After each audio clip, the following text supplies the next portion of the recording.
Bonjour à tous, alors j'espère que vous allez bien. On se retrouve aujourd'hui pour une nouvelle vidéo qui sera vraiment différente de ce que je fais d'habitude, puisqu'on ne va pas parler alimentation, mais on va parler bébé et surtout allaitement.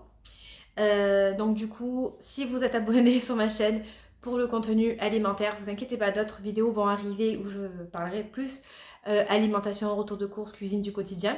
Mais aujourd'hui, comme je suis aussi une maman, j'avais envie de parler d'un sujet qui me tient à cœur et qui est donc l'allaitement, comme vous l'aurez vu dans le titre. Voilà, donc moi je suis une maman de 2 enfants, Maxime qui a 19 mois et Olivia qui a 5 mois et demi, voilà. J'ai allaité mon fils pendant 2 mois, presque 3 mois et j'allaite encore ma fille à l'heure actuelle. Et j'avais envie de vraiment partager avec vous, que vous soyez maman, future maman ou juste papa hein, même, ou juste curieux, voilà, de partager avec vous mon expérience là-dessus parce que on a toutes eu un allaitement différent, toute une expérience différente. Donc je trouvais ça bien d'apporter également ma pierre à l'édifice, d'autant plus que je suis très fière d'avoir fait ces deux allaitements. Et voilà, donc avant juste de commencer cette vidéo, je voulais simplement dire qu'il n'y a aucun jugement dans cette vidéo. Que vous soyez une maman qui a choisi de ne pas allaiter, que vous soyez une maman qui a tenté d'allaiter mais pour qui ça n'a pas fonctionné, chacun est libre de ses choix, chacun fait ce qu'il veut. Je ne juge en aucun cas les mamans pour qui l'allaitement n'est pas une option. Je comprends tout à fait ce choix-là. Si vous avez tenté d'allaiter mais que pour X raisons ça n'a pas fonctionné, surtout ne culpabilisez pas, ce n'est pas votre faute. Ne vous comparez pas à moi par exemple qui a eu 2 allaitements qui ont quand même bien marché. Chaque cas est différent, chaque bébé est différent. Voilà, surtout ne portez pas la culpabilité en vous si vous avez tenté d'allaiter et que ça n'a pas marché. Voilà, c'est la faute à pas de chance, on va dire, mais c'est surtout pas de la vôtre. Je voulais en parler puisque je trouve qu'il y a beaucoup de mamans allaitantes qui jugent les mamans non allaitantes et je trouve ça pas normal de se juger entre femmes. Et je trouve qu'il y a beaucoup de mamans qui n'ont pas pu allaiter, qui culpabilisent par rapport à ça. Mais je pense que voilà, vous vous êtes donné une chance, ça n'a pas fonctionné. Mais ne culpabilisez plus par rapport à là-dessus, par rapport à ça. Voilà, c'est ce que je voulais dire avant de commencer à vous raconter mes expériences. Cette vidéo va être un petit peu longue, mais j'ai pas mal de choses à dire, alors je ne vais pas me censurer sur le temps, on va dire. Ensuite, je voulais dire également, si vous êtes future maman, vous envisagez d'avoir un bébé, je pense à titre personnel que l'allaitement doit être votre choix en tant que future maman ou maman, que c'est pas quelque chose qui doit vous être imposé ou que vous devez faire sous la contrainte parce que votre famille, votre belle famille ou votre mari vous l'impose. Vous devez vraiment, je pense, pour avoir un allaitement épanoui, être en accord avec ça, être vraiment volontaire parce que c'est quand même un engagement personnel quand on allaite son enfant. Il y a quand même quelques petits sacrifices à faire. Donc si vous n'êtes pas décidé, peut-être c'est pas la meilleure solution pour vous. Après, vous pouvez également tester à la maternité et voir si ça vous correspond ou pas.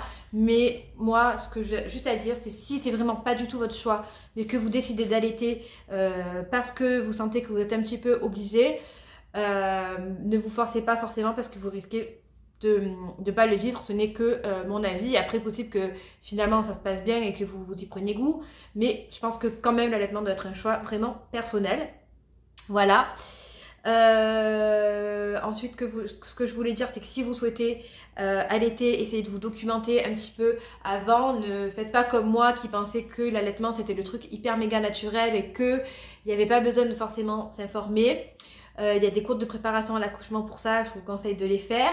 Vous avez des livres qui sont très bien faits, notamment, ou des sites internet, celui de la Laitier League, qui est hyper bien fait, qui est une mine d'or. Et vous en avez d'autres que je vous mettrai en barre d'infos. Mais n'hésitez pas à regarder un petit peu comment vous pouvez faire pour favoriser votre lactation, favoriser la montée de lait, les positions qui sont les mieux adaptées, les petits bobos qu'on peut avoir pendant qu'on allaite. Voilà, moi j'ai toujours un livre à côté de moi et c'est un petit peu une bible. Voilà, c'est bien de se documenter et surtout si vous allaitez, mon conseil c'est de faire appel à une professionnelle C'est-à-dire que vous avez des conseillères qui sont spécialisées en lactation. Alors ça, non, je ne me rappelle jamais, je vous mettrai en barre d'infos. Et moi, ça m'a beaucoup aidé. Notamment pour mon fils et là pour ma fille, ne serait-ce que d'avoir un rendez-vous ou des petits échanges par message en cas de doute, parce que souvent dans les maternités, c'est pas du tout pour dénigrer les sages-femmes qui font un travail exceptionnel, mais toutes ne sont pas formées. Moi j'ai eu la chance à la maternité pour ma deuxième grossesse d'être tombée sur une puéricultrice qui était formée, qui était vraiment, l'allaitement c'était son domaine et ça m'a été d'une aide précieuse, je vous raconterai après pourquoi. Mais voilà, essayez d'avoir une professionnelle à vos côtés qui va pouvoir vous aider, c'est pour moi essentiel quand on allaite et voilà. Voilà, c'est tout ce que je voulais dire avant de vous raconter mes 2 expériences d'allaitement. Alors je suis désolée, c'est dégueulasse mais je risque un petit peu de me moucher pendant cette vidéo. Parce que ben voilà, c'est le 19 mai, on est à Marseille, il y a un vent de folie donc je me suis enrhumée. Alors, on y va, mes 2 expériences. Donc moi, j'ai voulu allaiter, c'était clair et net. La surprise générale, parce que j'en avais jamais parlé, c'était pas quelque chose qui pour moi était... Enfin, j'avais jamais envisagé d'allaiter. Et quand je suis tombée enceinte, pour moi, ça a été une évidence que je voulais allaiter mon fils. Donc du coup, voilà. Donc je me suis un petit peu documentée, mais rapidement, parce que je me suis dit, de toute façon, allaiter, c'est naturel. Je veux dire, c'est vieux comme le monde. C'est la première chose que les mamans font depuis le premier être humain, c'est d'allaiter les petits. Donc voilà. Sauf que, en effet, il y a des fois, et je pense dans la majorité des cas, où ça se passe naturellement. Vous êtes à la maternité, votre bébé tète correctement, vous avez votre montée de lait. Donc du coup votre bébé va commencer à prendre du poids et vous rentrez chez vous, sauf que dans certains cas comme le mien, la montée de lait peut se faire un peu plus tardivement, donc votre bébé ne va pas forcément reprendre du poids, donc ça risque d'être un peu plus lent. C'est ce qui s'est passé pour mon fils. Déjà quand il est né, mon fils n'a quasiment pas fait la tétée d'accueil. La tétée d'accueil, c'est quand vous faites du coup téter votre bébé dès qu'il est sorti quoi. Il a à peine un petit peu tété, mais sur le coup c'était vraiment pas son truc, voilà. Ensuite on est rentré en chambre et pendant le séjour il tétait, j'essayais de le stimuler tout ça, mais c'était pas vraiment son truc. Du coup il avait perdu un petit peu de poids, ce qui fait qu'il était toujours à 2 doigts d'avoir la jaunisse. Ils ont préféré me garder un jour de plus à la maternité pour contrôler son poids et pour m'aider et le temps que j'ai moi ma montée de lait. Donc finalement j'ai eu ma montée de lait je crois au 4e jour, il a bien repris du poids, on est rentré à la maison et passé ces 4 jours à la maternité, c'est tout a roulé. Mon fils a toujours été un très très gros buveur de lait maternel on va dire. Voilà, il prenait du poids vraiment très très bien comme il faut, il était tellement, enfin, il prenait du poids tellement que c'était même plus la peine que j'aille voir ma sage-femme tous les 2 jours comme c'est recommandé à la naissance d'un bébé. Voilà, donc 4-5 jours assez compliqués à la maternité. Peut-être que moi je ne lui ai pas proposé assez le sein, voilà, c'est ce que je pense, mais en fait ce qui s'est passé c'est que j'ai eu beaucoup d'informations contraires à la maternité. C'est pour ça que je vous dis que c'est important d'être accompagné par des personnes qui sont compétentes. Ça peut être aussi une personne proche de vous. Moi je sais que j'ai une amie qui était maman allaitante pour ses 2 enfants et qui a été aussi un gros support pour moi, qui m'a donné vachement de conseils et c'est grâce à elle que j'ai tenu à ce moment-là, parce que vraiment à la maternité j'ai voulu lâcher, puisque quand on vous dit votre bébé prend pas assez de poids, voilà, vous vous dites ah ben alors je vais lui donner un biberon, au moins je suis sûre qu'il va prendre du poids. Mais si tant que la sonnette d'alarme n'est pas tirée, tant que c'est pas dramatique, on peut encore s'accrocher. Après ça c'est mon expérience, vos docteurs vous le diront à la maternité bien évidemment, c'est pas moi qui vais vous dire ce qu'il faut faire. Mais à la maternité il a quand même fallu que je m'accroche pour favoriser justement cette montée de lait et que mon bébé reprenne du poids. Voilà. Donc ça n'a pas été un long fleuve tranquille dès le départ où j'ai mis mon bébé au sein, il a tété et c'était lancé, pas du tout. Voilà, vous avez des femmes qui vont avoir leur montée de lait en 2 jours, ben pour moi ça arrive plus tardivement et je suis pas un cas isolé. Voilà, donc une fois que c'était passé ces 4 jours, donc comme je vous ai dit, Maxime très gros téteur, très souvent au sein. Donc c'est là où j'en viens à la partie sacrifice entre guillemets, parce que forcément quand votre bébé est au sein, vous ne pouvez pas faire à manger, vous ne pouvez pas faire les courses. Souvent la maison quand on arrive avec son nouveau-né, c'est vite en dessus dessous, on a du linge de partout, tout ça. Et là c'est très important que vous ayez le papa à fond avec vous et c'est vraiment important, ce que j'aurais dû vous dire aussi avant, le papa c'est 50% de votre allaitement. Si votre papa ou selon les couples, voilà la personne qui vous accompagnera, ou si vous êtes maman solo, que vous ayez une amie proche, une grand-mère ou quoi que ce soit, quelqu'un pardon, il vous faut un pilier avec vous. Moi je vais prendre mon cas parce que moi j'ai mon mari, donc c'est le papa qui a été à fond, voilà. Si je n'avais pas eu mon mari avec moi qui a tenu entre guillemets la maison, qui faisait à manger, qui faisait les courses, qui faisait le ménage, évidemment qui s'occupait, qui prenait le relais sur Maxime pour plein de trucs, parce que par exemple on me dit souvent oui mais la nuit comme la maman elle allait, ben, le papa il se repose, il n'y a que la maman qui se réveille. Mais moi je vous prie de croire que la nuit quand il fallait changer les couches de Maxime, c'était Nico qui se levait pour les changer et moi je dormais, parce que même s'il fallait me réveiller deux minutes après pour l'allaiter, ben deux minutes je les prenais et je dormais. Donc vraiment pour moi l'allaitement c'est un travail d'équipe. Si le papa n'est pas à 100% impliqué, ça va être très compliqué. Voilà, moi je sais que c'est comme je vous dis, Maxime était vraiment tout le temps au sein, donc du coup Nico faisait tout dans la maison. Alors après je vous rassure, ça se calme. Mais comme moi j'ai allaité Maxime 2 mois et demi, c'est vraiment la période de 3 mois, pardon, 2 mois et demi, 3 mois, mais je vous expliquerai pourquoi après. C'est vraiment la période où ils sont vraiment collés à nous, les bébés. Après, plus ils vont grandir, moins ils vont être au sein. Mais voilà, donc j'insiste vraiment pour moi là-dessus, c'est assez important. Voilà. Quand les enfants naissent, il y a les fameux pics de croissance. Alors, si je ne me trompe pas, 3 jours, 6 jours, 9 jours. 3 semaines, 6 semaines, 9 semaines et ainsi de suite pour les mois. Alors moi, Maxou m'a fait vivre tous les pics de croissance. On pouvait être sûr que le jour J ou la veille, c'était au sein plus, un pic de croissance. Ben, comme son nom l'indique, c'est un pic de croissance. Et l'enfant a besoin de se nourrir qui est encore plus important que d'habitude. Je vous prie de croire que, je crois que c'est le pic de croissance des 3 semaines. J'ai passé une journée entière dans la chambre avec mon fils en train de l'allaiter. Il pleurait dès qu'il lâchait le sein, tout simplement, voilà.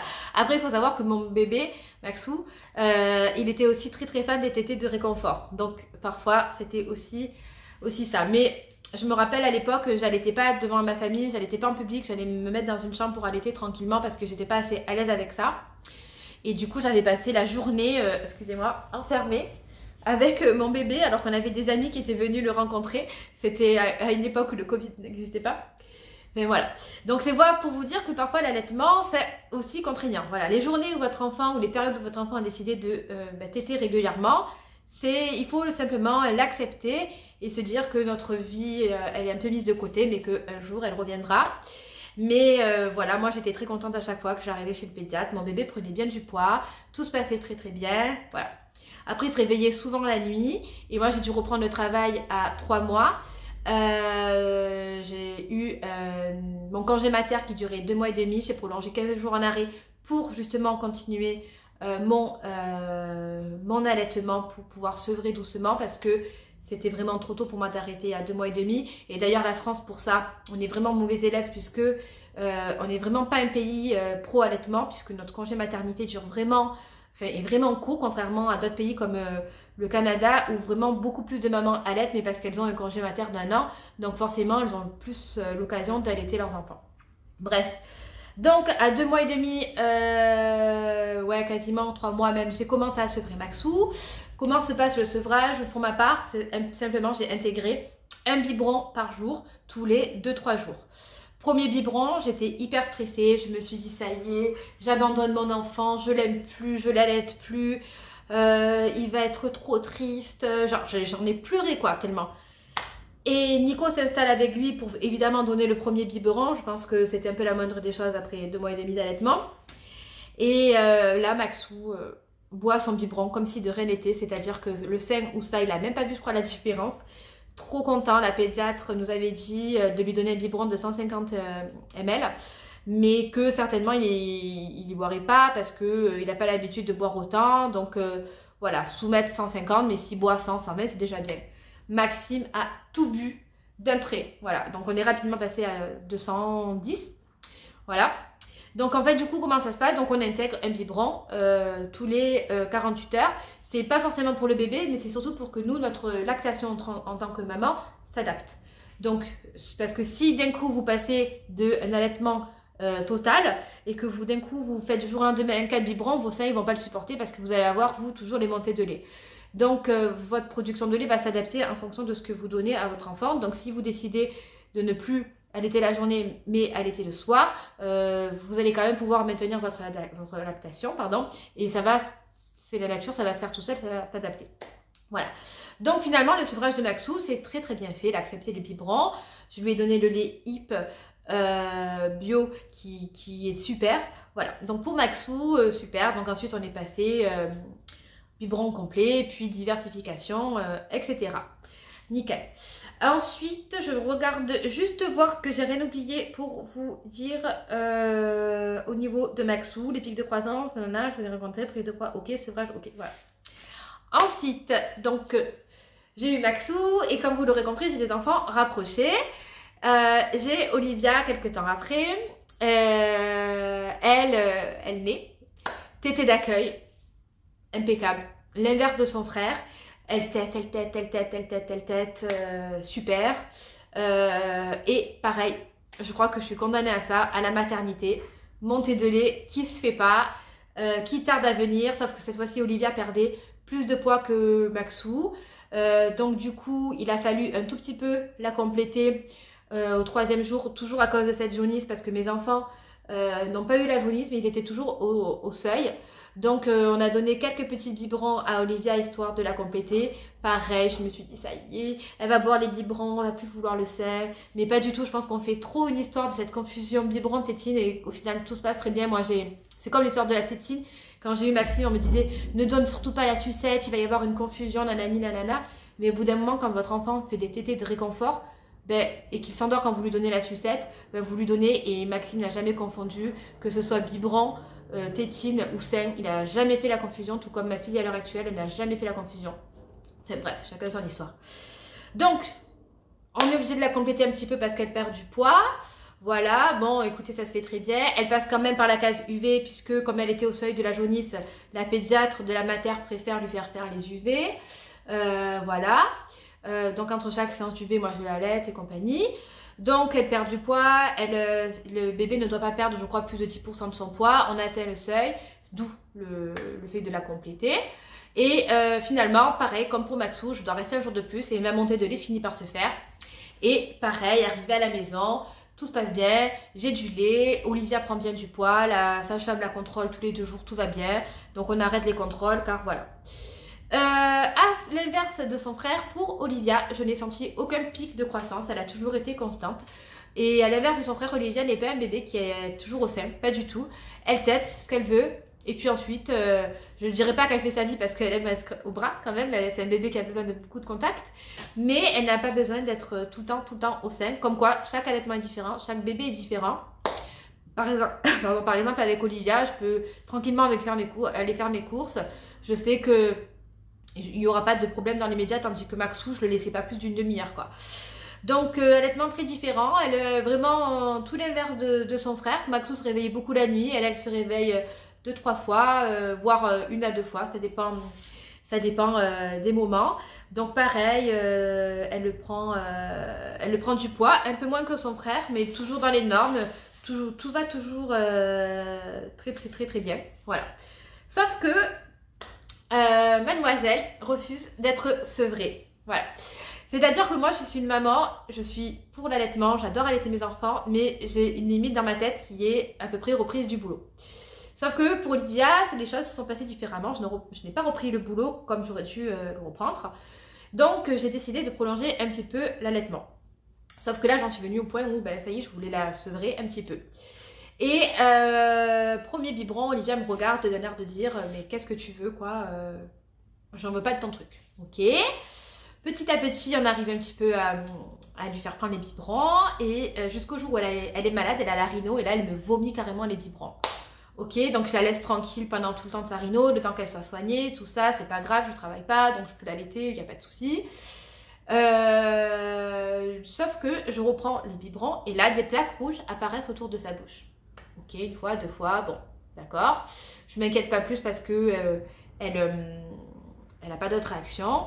Et ce que je me dis, c'est bon, j'arrête. De toute façon, j'avais rendez-vous chez le pédiatre quelques jours après. Je continue pas, je continue à l'allaiter, j'en parlerai au pédiatre. Donc j'en parle au pédiatre. Et là, qui me dit, bon, ben, on est certainement sur une intolérance au lactose. Il me donne un lait sans lactose pour que je teste. Et on voit la réaction. Donc, je lui donne ce fameux lait au lactose. Aucune réaction, pas de rougeur autour de la bouche. Voilà. Donc, ok, c'est ça. On refait notre test avec notre lait pour voir si ça venait pas de mon lait qui est aussi le HIP. Non, pas du tout. Ok, donc Olivia intolérante au lactose. Ça, j'en parlerai peut-être un peu plus tard parce que pour l'instant, c'est un peu flou et c'est pas le sujet de la vidéo. Je retente des biberons, sauf que c'est un lait qui est vraiment fort et qui est vraiment pas bon. Mais Olivia, qu'est-ce qu'elle fait? Elle refuse encore le biberon. Et on est toujours en phase de sevrage. Elle commence un petit peu à prendre un peu plus, maximum 90, mais c'est toujours pas ça. Donc, le sevrage, les mamans, ça peut très bien se passer comme ça peut être un peu plus long. Voilà, c'est ce que je voulais vous dire. La preuve que deux allaitements différents. Un bébé qui n'a pas pris la tétée d'accueil, un bébé qui l'a prise, un bébé qui a passé son temps au sein, un bébé qui tète, voilà, de façon régulière, mais pas toute la journée. Un bébé pour qui le sevrage s'est passé nickel et un bébé qui ne veut pas, entre guillemets, être sevré, voilà. Donc ben, là, on en est au point où on attaque la diversification, voilà. Et j'essaye de lui faire, de la familiariser avec les biberons sans la forcer dans la journée, voilà, elle prend ce qu'elle prend, mais moi je ne travaille pas, donc écoutez, c'est pas grave, je complète avec l'allaitement. De toute façon, c'est conseillé pour une maman qui allaite et qui a un bébé à PLV de la compléter avec son lait maternel parce que ça va lui apporter tous les nutriments dont elle a besoin, parce qu'apparemment on ne retrouverait pas tout dans les laits sans protéines de vache ou de brebis, tout ça. Donc voilà pour ces deux histoires d'allaitement. Donc vous voyez, le chemin n'est pas toujours facile. C'est pour ça qu'il faut être accompagné, accepter voilà, de faire quelques sacrifices. Par exemple, aujourd'hui j'ai une robe, mais en principe je n'en porte pas parce que pour allaiter c'est la galère. J'ai le sein à moitié dehors, voilà, je n'ai pas du tout envie. Je suis souvent en t-shirt et en legging d'ailleurs à cause de ça pour être confortable quand j'allaite ma fille. Là samedi je vais aller au resto, je vais la faire garder.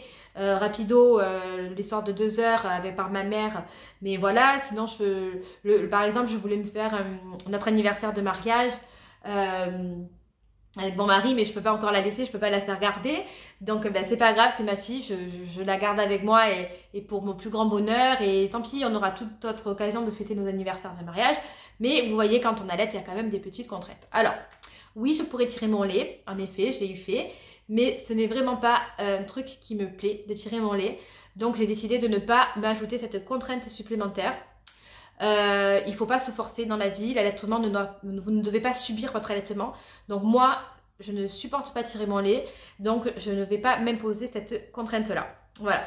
Je préfère, tant pis, reporter les choses à plus tard et rester avec ma fille. Pour l'instant, comme je dis, je ne travaille pas. Donc voilà.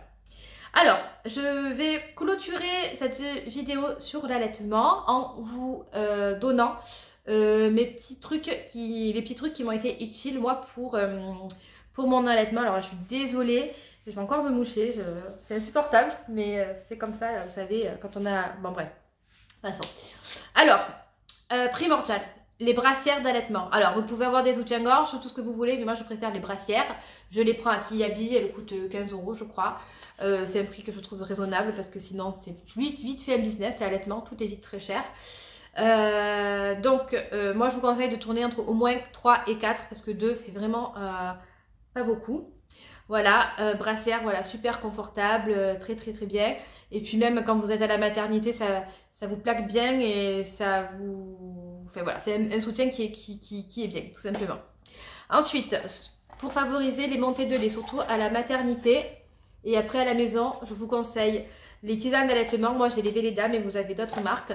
C'est à base de fenouil et ça va favoriser voilà, les montées de lait, tout ça. Moi je sais que là je m'en sers peu à l'heure actuelle, mais le premier mois j'en bois une par jour quand je sens que j'ai l'impression que c'est pas trop ça. Une tisane et ça repart, ou une tourtelle sans alcool. C'est très très bien la bière pour ça.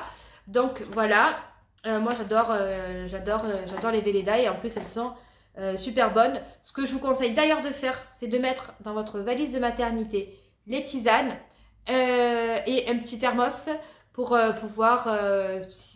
parfois dans les maternités, vous avez des micro-ondes, vous pouvez faire chauffer ou quoi que ce soit. Et de quoi vous faire votre tisane d'allaitement parce que ça vous sera vraiment utile, surtout si vous avez une galère de montée de lait. Ensuite, tout ce qui est coussinet, c'est-à-dire que des petits coussinets que vous mettez dans votre soutien-gorge, si jamais votre bébé ne tète pas, mais vous avez une montée de lait, ça peut arriver que y ait du lait qui coule, quoi, alors que vous êtes en train d'allaiter d'un côté, et puis, enfin bref, voilà, vous comprenez, hein. Ou même, ça peut arriver avant l'accouchement, voilà. Donc, moi, j'avais acheté pas mal de coussinets réutilisables, comme ça, donc ça, c'est ceux de nuit. Je les avais achetés autour de bébé, mais faites pas cette erreur, ils coûtent une blinde et sur internet vous en avez des vachement moins chers. Donc ça c'est ceux de nuit qui sont plus épais, vous en avez des de journée qui sont moins épais. Voilà, vous les glissez dans votre soutien-gorge et si jamais vous avez du lait qui coule, c'est absorbé, c'est nickel. Sinon moi on m'en avait donné comme ça, donc c'est comme des petits coussinets en coton qui sont jetables. Et voilà, c'est à usage unique. Et on m'en a tellement donné que j'en ai pour toute une vie. Mais c'est pas grave parce que ça se donne ça aussi. Ça, n'hésitez pas. Une fois que vous les avez utilisés, ça se revend très bien sur Vinted. Vous les lavez bien, vous les donnez à des amis, des cousines qui allaitent. Voilà. Donc ça, c'est les jetables pour vous montrer. Et là, derrière, vous décrochez, vous enlevez ça là. Et puis c'est adhésif. Ensuite, pour soulager les tétons, forcément. Les coquillages d'allaitement, je vous jure, ce n'est pas un mythe. Ça fait un effet de fraîcheur. Et ça vous soulage surtout au début quand les bébés, c'est le début, on va dire il faut que ça se rôde. On peut avoir quelques irritations, tout ça. Alors on vous dira toujours que vous ne devez pas avoir de crevasse ou quoi que ce soit parce que ça veut dire que le bébé a une mauvaise position. Donc vous devez revoir sa position. Mais si vous avez voilà, un petit peu d'échauffement, on va dire, je sais pas trop comment dire. Ça va vous soulager énormément. Les coquillages d'allaitement, moi je les ai achetés sur Amazon. Je vous mettrai le lien. Et la lanoline, c'est votre meilleure amie pour vous soulager. Alors la lanoline, c'est très bien. Moi, j'en mettais aussi sur les petits boutons de mes enfants, tout ça. Et sur les petites... Enfin voilà, apaise et protège, je peux rien dire de plus. C'est 100% naturel et ça va vous soulager. Franchement, s'il y avait deux trucs vraiment à mettre dans votre valise de maternité, c'est les tisanes d'allaitement et la lanoline. Parce que vraiment, c'est super. Et évidemment, votre bébé peut téter après. Je vous le dis ça parce qu'au début j'avais acheté une crème Velleda et en fait il fallait que je me rince à chaque fois parce que le bébé ne pouvait pas téter directement parce que c'était nocif pour lui certainement, tandis que la lanoline il n'y a aucun problème à ça. Donc moi je vous conseille vraiment d'avoir ça et ça, et après à voir si vraiment ça chauffe, achetez-vous les coquillages d'allaitement. C'est comme ça les coussinets, n'en achetez pas trop tonnes parce que si vous êtes par exemple dans mon cas, j'en ai pas du tout, pas trop, voire pas du tout besoin. Donc j'en ai dépensé une fortune et finalement j'en ai pas eu besoin. Voilà. Ensuite, que vous dire, vous pouvez louer un tire-lait, ne l'achetez pas. Le tire-lait, sachez que ça se loue en pharmacie. Il vous faut simplement une ordonnance de la maternité, de votre gynéco, de votre sage-femme. Voilà. Et voilà. Et puis ensuite en équipement, je vous dirai les 2 livres dont je vous ai parlé tout à l'heure. Voilà, donc c'est tout pour cette vidéo sur l'allaitement. J'espère que ça vous aura intéressé. N'hésitez pas à me laisser un petit commentaire. Me dire si vous avez des questions. Je ne suis pas du tout spécialiste, hein, c'est juste mon expérience. Mais voilà, je peux peut-être y répondre avec mon humble avis, mon humble expérience. Voilà. Si vous avez vu des erreurs dans ma vidéo, désolé, mais c'est moi, voilà. C'est moi ce que j'ai fait et tout. Comme je vous ai dit... voilà, essayez d'être accompagné par un professionnel, c'est vraiment le b.a.-ba, d'être accompagné à ce niveau-là, parce que oui, vous avez mon expérience, certainement des expériences autour de vous, mais rien de mieux qu'une professionnelle qui connaît son métier. Voilà, c'est tout ce que j'ai à dire. Sur ce, je vous souhaite une très très bonne journée et puis on se dit à bientôt pour une nouvelle vidéo.